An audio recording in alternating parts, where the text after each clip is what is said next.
Hi hello. ആദ്യം തന്നെ എല്ലാവർക്കും ഹാപ്പി ക്രിസ്മസ്. ക്രിസ്മസിൻ്റെ അന്ന് രാവിലെ സ്റ്റൂവും അപ്പോക്കി ആയിരിക്കും മിക്ക വീടുകളിലും ബ്രേക്ക്ഫാസ്റ്റ് ആയിട്ട്. ഇന്ന് ഞങ്ങളുടെ വീട്ടിലും സ്റ്റൂവും ബ്രെഡുമാണ്. അപ്പം ഇന്നത്തെ സ്റ്റൂവിൻ്റെ ഒന്ന് റെസിപ്പി നോക്കിയാലോ. കനം കുറച്ചരിഞ്ഞ 2 സവാളയാണ്, പിന്നെ ഇഞ്ചി, പച്ചമുളക്, വെളുത്തുള്ളി ഇതൊന്ന് മാറ്റി വെച്ചിട്ട് കഴുകി വൃത്തിയാക്കിയ ചിക്കനിലോട്ട് കുറച്ച് ഉപ്പും കുരുമുളക് പൊടിയും ഗരം മസാലയും നാരങ്ങ നീരും ഇട്ട് നന്നായിട്ട് കൈവച്ച് തന്നെ അങ്ങ് മിക്സ് ചെയ്യണേ. കൈവച്ച് മിക്സ് ചെയ്യുമ്പോൾ എല്ലായിടത്തും ആ ഒരു അരപ്പ് പിടിക്കും. എന്നിട്ട് കുറച്ച് ഏറെ കറിവേപ്പില ഇടണേ. എന്നിട്ട് നേരത്തെ നമ്മൾ അരിഞ്ഞ് വെച്ച സവാളയും പച്ചമുളകും ഇഞ്ചിയും വെളുത്തുള്ളിയില്ലേ അതും കൂടി ഇട്ട് ഒന്ന് മിക്സ് ചെയ്തിട്ട് ഒരു 1/2 കപ്പ് വെള്ളം മാത്രം ഒഴിച്ച് ഒരു 2 ഫിസിലിന് വേണ്ടി നമുക്ക് കുക്കർ അങ്ങ് മാറ്റി വെക്കാവേ.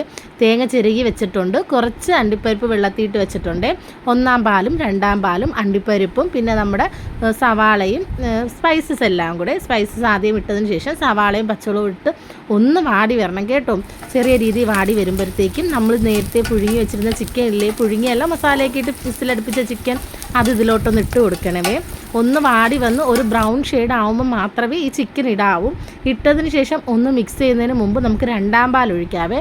ഈ ഒരു ചിക്കൻ 2-ാം പാൽ കിടന്ന് നല്ല രീതിയിൽ അങ്ങ് കുറുകണം. കുറുകുമ്പോഴത്തേക്കും ആ ഒരു ചിക്കൻ്റെ ടേസ്റ്റൊക്കെ റെഡിയാവും.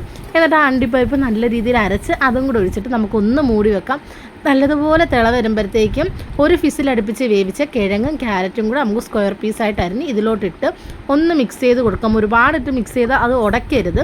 ഒന്ന് അങ്ങോട്ടും ഇങ്ങോട്ടും ഒക്കെ ജസ്റ്റ് ഒന്ന് മിക്സ് ചെയ്തിട്ട് നമുക്കങ്ങ് അടച്ച് വെക്കാവേ. നല്ല തിള വരുന്നതുകൊണ്ടാണ്. ഒന്ന് തുറന്ന് നോക്കിയാൽ മാത്രം മതിയേ. ഒന്ന് പറ്റി കഴിയുമ്പോഴത്തേക്കും നമുക്ക് തീ അങ്ങ് നല്ല ലോ ഫ്ലെയിമിൽ വെച്ചതിന് ശേഷം 1-ാം പാൽ ഒഴിച്ച് കൊടുക്കാതെ. 1-ാം പാൽ നല്ല കട്ടിപ്പാൽ കുറച്ച് ഒഴിച്ച് കൊടുത്താൽ മതി കേട്ടോ. ഒന്ന് വറ്റി വരുമ്പോഴത്തേക്കും ബാലൻസ് കൂടെ ഒഴിച്ച് കൊടുത്തിട്ട് കുറേ ഏറെ കറിവേപ്പില, നല്ല ഫ്രഷ് കറിവേപ്പില ഇടാൻ നോക്കണേ. എന്നിട്ട് ആവശ്യത്തിന് എരിക്ക് ആവശ്യത്തിന് കുരുമുളക് നിങ്ങളുടെ ആവശ്യത്തിന് ഇട്ടാൽ മതിയേ. ഞാൻ കുറച്ച് ഏറെ ഇട്ട്, ഇവിടെ കുറച്ച് എരി വേണം. അങ്ങനെ ഇട്ടതിന് ശേഷം നമുക്ക് ചിക്കൻ സ്റ്റൂ ഇവിടെ റെഡിയായി ഇരിക്കുകയാണ്. ഇനി നമുക്ക് അതിനകത്തോട്ട് നെയ്ക്കകത്ത് അണ്ടിപ്പരിപ്പ് മുന്തിരിങ്ങായും കൂടെ മൂപ്പിച്ച് തട്ടാവേ.